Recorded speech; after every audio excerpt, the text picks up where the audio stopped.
of Srinyans Sagar coaching classes. To get the latest video, please subscribe the channel. Let us start the next theory, Rutherford atomic model. आपण आज बघणार आहोत.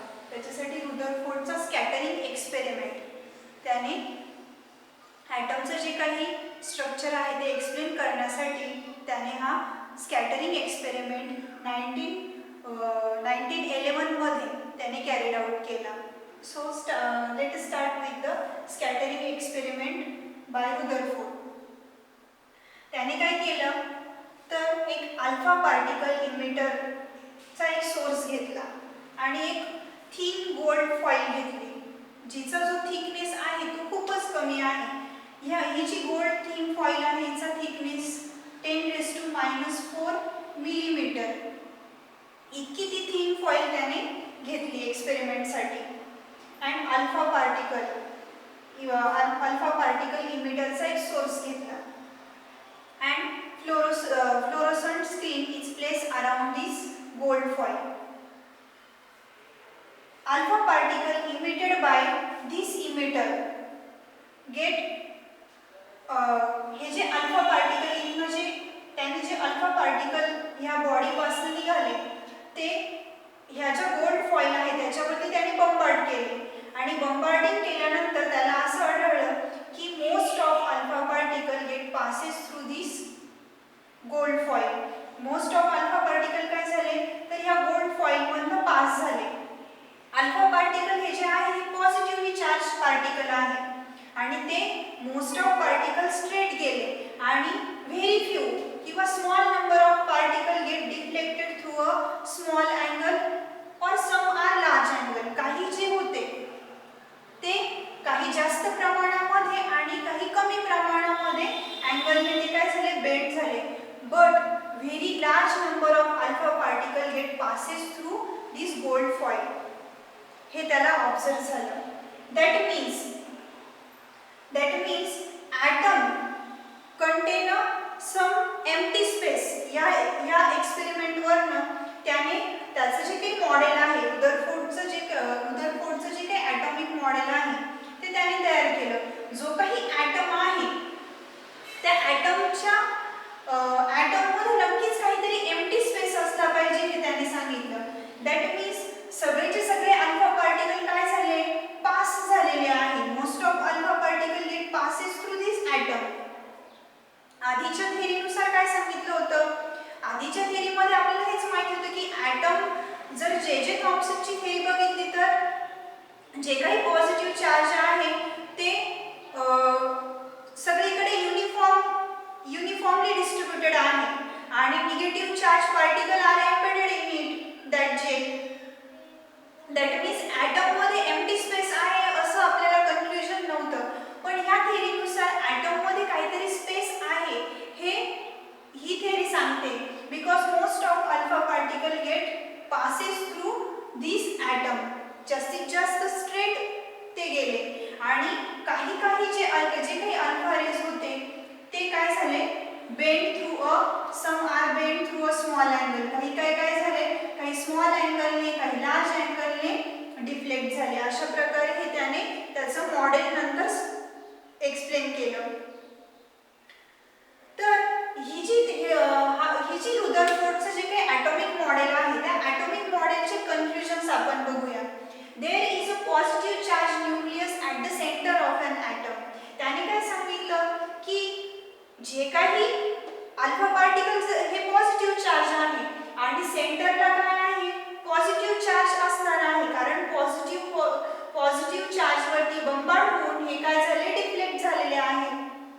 That means positive charge at the centre of an atom हे या थेअरीचं conclusion मिळालं. Second, almost the entire mass of an atom is concentrated in the nucleus. ॲटमचं जे काही मास आहे ते मास कुठे आहे कॉन्सन्ट्रेटेड इन द न्यूक्लियस. ते न्यूक्लियसमध्ये आहे. Negative charge particle called electrons. जे काही निगेटिव्ह चार्ज पार्टिकल आहे त्यांना इलेक्ट्रॉन्स असं म्हटलं जातं. Revolve around the nucleus. ते काय होतात इथे जे काही इलेक्ट्रॉन्स आहेत ते इलेक्ट्रॉन्स ह्या पॉझिटिव्ह चार्जच्या न्यूक्लियसच्या भोवती ते फिरतात.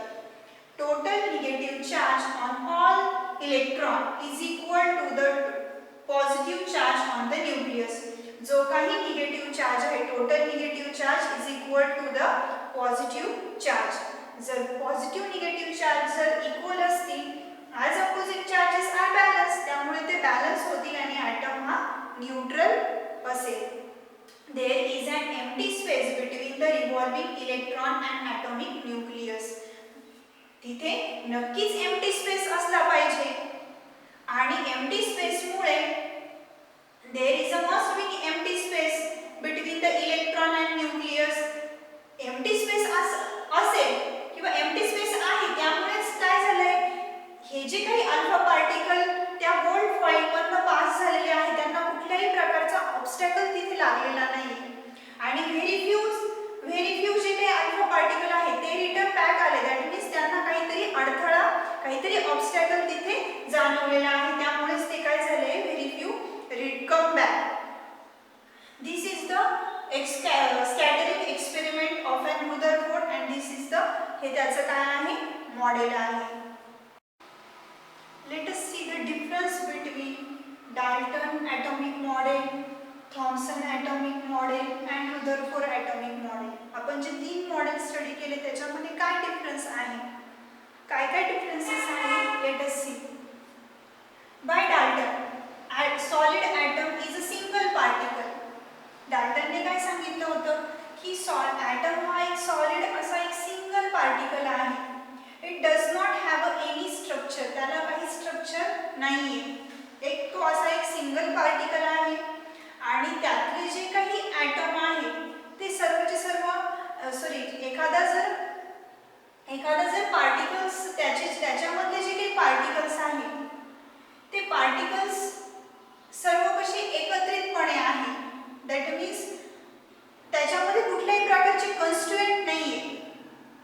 Item is a single particle, does not have any structure, आतमध्ये काही स्ट्रक्चर नाही, तो एक सिंगल असा पार्टिकल आहे. Also does not have any constituent. There is a no mention of electron. That means electron नाहीये किंवा पॉझिटिव्ह चार्ज पार्टिकल नाही असं काहीच सांगितलं नाही डाल्टनने. त्याने फक्त काय सांगितलं तो एक सिंगल पार्टिकल आहे. By Thomson, electrons are embedded in a gel positive charge. Electron जे आहे ते एम्बेडेड आहे पॉझिटिव्ह चार्ज जेल मध्ये. That means positive charge are uniformly distributed in atom and negative charge electrons जे आहेत are embedded in that positive charge. Here the electron are stationary. Electrons कसे आहेत stationery आहेत. There is a no concept of nucleus. त्याचप्रमाणे nucleus ची concept सुद्धा या Thomson's model मध्ये आपल्याला समजत नाही. Atom is a homogeneous sphere of positive charge. Atom हा एक homogeneous sphere आहे पॉझिटिव्ह चार्जचा. Rutherford atomic model. This model tell about the structure of an atom. Atomचं जे काही स्ट्रक्चर आहे ते या मॉडेलने सांगितलं. That is, electron are revolving around the nucleus. Electron are not stationary. अशा प्रकारचे जे काही पॉइंट्स आहेत ते आपल्याला या मॉडेल मधनं समजले. There is an empty space. काय आहे ॲटम मध्ये एम्प्टी स्पेस आहे हे या मॉडेलने सांगितलं. Between the electrons and atomic nucleusच्या मध्ये काहीतरी एम्प्टी स्पेस आहे हे त्याने सांगितलं. And mass of an atom is concentrated in the nucleus. So these are the differences between the Dalton, Rutherford and Thomson model. हे सर्व डिफरन्सेस आहेत.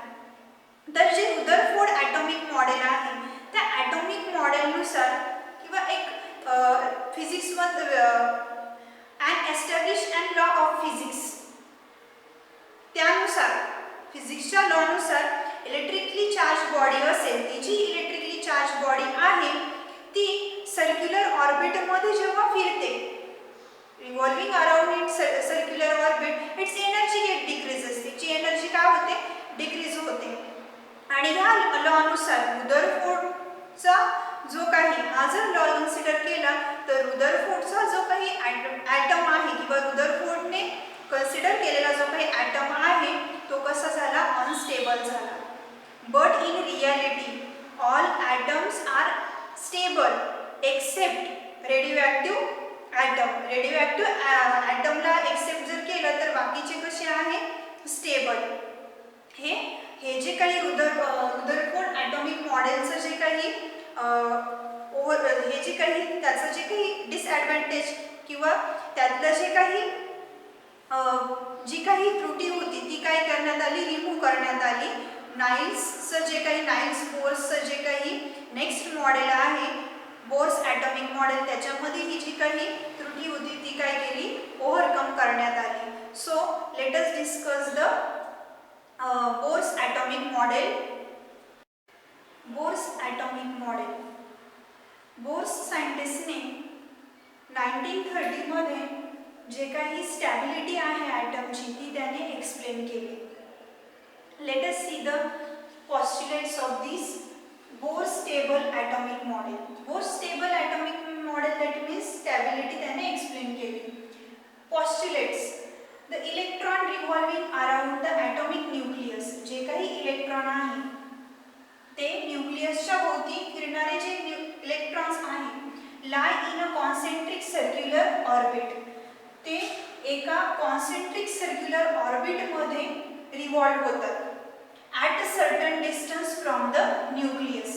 That means हा जो न्यूक्लियस आहे त्या न्यूक्लियस पासून ज्या एका ठराविक अंतरावरती ते जे इलेक्ट्रॉन्स आहेत ते काय होतात रिव्हॉल्व होत असतात. त्यांचं जे डिस्टन्स आहे सर्क्युलर ऑर्बिटचं आणि त्या न्यूक्लियसचं ते एक ठराविक आहे किंवा ते डिस्टन्स ठरलेलं आहे त्या इलेक्ट्रॉन्सचं. Energy of an electron is constant while it is an particular orbit. जी काही इलेक्ट्रॉनची एनर्जी आहे ती कॉन्स्टंट असते. इलेक्ट्रॉनची एनर्जी कॉन्स्टंट असते तो कुठल्या एखाद्या पर्टिक्युलर ऑर्बिट मध्ये असेल तर. जेव्हा सपोज ह्या फर्स्ट ऑर्बिट मध्ये एखादा इलेक्ट्रॉन आहे फर्स्ट ऑर्बिट मध्ये एखादा इलेक्ट्रॉन आहे त्याची जी एनर्जी आहे ती कॉन्स्टंट असणार आहे. दॅट मीन्स ती एनर्जी बदलणार नाही. किंवा ह्या ऑर्बिट मध्ये एखादा इलेक्ट्रॉन असेल सेकंड ऑर्बिट मध्ये एखादा इलेक्ट्रॉन असेल त्याची जी एनर्जी आहे ती पण कॉन्स्टंट असणार आहे. बट या फर्स्ट ऑर्बिट मध्ये असणाऱ्या इलेक्ट्रॉनची एनर्जी ही वेगळी असणार आहे. सेकंड मध्ये असणाऱ्या इलेक्ट्रॉनची एनर्जी ही वेगळी असणार आहे. ऑर्बिट चेंज झाल्यानंतर इलेक्ट्रॉनची एनर्जी चेंज होणार आहे. बट प्रत्येक इलेक्ट्रॉनची पर्टिक्युलर शेलमध्ये त्याची एक स्वतःची एक एनर्जी असणार आहे आणि ती कॉन्स्टंट असणार आहे ती बदलणार नाही. When an electron jump from an inner orbit to an outer orbit. जेव्हा इलेक्ट्रॉन्स हे जम्प करतात इनर ऑर्बिट मधनं आउटर ऑर्बिट मध्ये दॅट मीन्स इनर आउटर मधनं एखादा इलेक्ट्रॉन आउटर मध्ये गेला.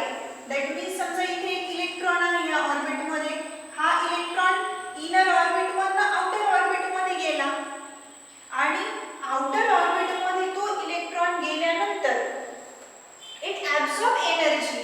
तो काय करणार आहे आउटर ऑर्बिट मध्ये जाताना म्हणजे या इनर ऑर्बिट मधनं हा जो काही इलेक्ट्रॉन आहे तो आउटर ऑर्बिट मध्ये जाताना तो काय करतोय एनर्जी ॲब्सॉर्ब करतोय equal to the difference of its energy. आणि तो किती एनर्जी ॲब्सॉर्ब करतोय जितका त्या दोन एनर्जी लेवल मध्ये डिफरन्स आहे. दॅट मीन्स हे ऑर्बिट दॅट मीन्स समजा हे थर्ड ऑर्बिट आहे थर्ड आणि फोर्थ ऑर्बिट मध्ये जितका एनर्जी डिफरन्स असेल तितका एनर्जी जितका या दोन ऑर्बिटच्या लेवलमध्ये एनर्जी डिफरन्स असेल तितकी एनर्जी तो इलेक्ट्रॉन काय करणार आहे ॲब्सॉर्ब करणार आहे जेव्हा तो इनर मधनं आउटर कडे जाणार आहे. And when it jump from an outer orbit to an inner orbit. जर याच्या एक्झॅक्टली ऑपोजिट तो इलेक्ट्रॉन जर हा जो इलेक्ट्रॉन आहे हा इलेक्ट्रॉन जर आउटर ऑर्बिट मधनं जर आतमधल्या ऑर्बिट कडे जात असेल तर तो काय करणार आहे एनर्जी इमिट करणार आहे. When it jump from outer orbit to and inner orbit. जेव्हा तो आउटरच्या ऑर्बिटमधनं म्हणजे तो इकडनं जेव्हा इकडे जाणार आहे तेव्हा तो एनर्जी इमिट करणार आहे. आणि ती एनर्जी किती इमिट करेल? Also is equal to the difference of its energy level. जितका त्या दोन एनर्जी लेवलमध्ये डिफरन्स असेल तितकीच एनर्जी तो काय करणार आहे? इमिट करणार आहे. अशा प्रकारे हे बोर्सचं जे काही आहे स्टेबल ऑर्बिट ॲटॉमिक मॉडेल हे बोर्सने सांगितलं. त्याच्यामध्ये त्याने सांगितलं की हा पॉझिटिव्ह चार्ज न्यूक्लियस आहे आणि हे काय आहे? ऑर्बिट आहे. ऑर्बिट हे एका पर्टिक्युलर न्यूक्लियस पासून प्रत्येक ऑर्बिटचं डिस्टन्स हे पर्टिक्युलर आहे. आणि अशा प्रकारे प्रत्येक जे काही ऑर्बिट असेल first, second, third, fourth, fifth जे काही असेल त्याला त्याने के, एल, एम, एन अशा प्रकारे सुद्धा त्याला नेम दिलेला आहे. फर्स्ट जे ऑर्बिट आहे त्या फर्स्ट ऑर्बिटला के शेल म्हटलं. पहिली जी शेल आहे तिला के शेल म्हटलं जातं. नंतर सेकंड, थर्ड, फोर्थ, सेकंडला एल, नंतर एम, नंतर एन अशा प्रकारे शेल्स आहेत. हे त्याने त्याच्या थेअरीमध्ये सांगितलं. हे जे आहे बोर स्टेबल ॲटॉमिक मॉडेल. अशा प्रकारे हे इथे पॉझिटिव्हली चार्ज न्यूक्लियस आहे आणि ह्या शेल्स अशा प्रकारे बोर्सने एक्सप्लेन केलेले आहे. हे त्याचं ॲटॉमिक मॉडेल आहे. बोर्स नंतर आणखी बऱ्याच सायंटिस्टने ॲटमचा स्टडी केला आणि बरीच काही इन्फॉर्मेशन सांगितली. आणि जी काही ॲडव्हान्स क्वांटम मेकॅनिक्सची ब्रांच आहे त्या क्वांटम मेकॅनिक्समध्ये ॲटमचा स्टडी केला जातो आणि काही फंडामेंटल पार्टिकल्सची जी इन्फॉर्मेशन आहे ती आपण बघणारच आहोत. त्याआधी डू यू नो मध्ये काय दिले ते बघूया. समजा तुम्ही सोडियम क्लोराईड किंवा table salt table salt sodium chloride घेतलं आणि ते LPG गॅस फ्लेमवरती तुम्ही थ्रो केलं तर तुम्हाला इमिजिएटली येल्लो स्पार्क लाईट दिसेल किंवा येल्लो स्पार्किंग होताना तिथे दिसणार आहे. सपोज तुम्ही काय केलं की एक जे काही सोडियम आहे त्या सोडियमला तुम्ही वॉटरमध्ये थ्रो केलं किंवा वॉटरमध्ये टाकलं तरी पण सेम तिथे काय होणार आहे? Sodium is a very reactive metal that react with water. तो वॉटर सोबत रिॲक्ट होणार आहे. दॅट मीन्स बर्निंग रिॲक्शन तिथे तो बर्न होणार आहे आणि तिथे सुद्धा येल्लो कलरची लाईट दिसणार आहे. जे रोडवरती जे सोडियम वेपर लॅम्प असतात ते सुद्धा काय करतात? येल्लो लाईट इमिट करत असतात. त्यांचा पण लाईट येल्लो असतो. दॅट मीन्स सोडियमचा जो काही ॲटम आहे किंवा sodium electron of sodium absorb some energy. सोडियमचे जे काही इलेक्ट्रॉन आहे ते काय करतात? एनर्जी ॲब्झॉर्ब करतात आणि एनर्जी ॲब्झॉर्ब करून ते काय करतात? नेक्स्ट ऑर्बिटमध्ये जातात. आणि नेक्स्ट ऑर्बिटमध्ये गेल्यानंतर किंवा आउटर ऑर्बिटमध्ये गेल्यानंतर इनर ऑर्बिटमधनं आउटर ऑर्बिटमध्ये जातात by absorbing energy and again come back to the inner orbit by emitting energy. पुन्हा ते काय करतात? आतल्या ऑर्बिटमध्ये येतात, एनर्जी इमिट करतात. जसं आपण इथे बघितलं की एनर्जी इमिट करतात जेव्हा ते काय करतात? आउटरमधनं इनरमध्ये येतात. त्याच पद्धतीने सोडियमचे जे काही इलेक्ट्रॉन्स आहे अशा प्रकारे बिहेव करतात. The difference of energy level of sodium. जो काही एनर्जी डिफरन्स आहे दोन लेवलमधला तो फिक्स आहे सोडियमचा. आणि the energy difference is equal to the energy of yellow light. तो जो एनर्जी डिफरन्स आहे तो येल्लो लाईट इतका आहे. दॅट मीन्स म्हणून हे जे आपण जे एक्झाम्पल बघितले त्यांच्यामध्ये काय होतंय? येल्लो स्पार्क किंवा येल्लो लाईट इमिट होताना आपल्याला दिसते.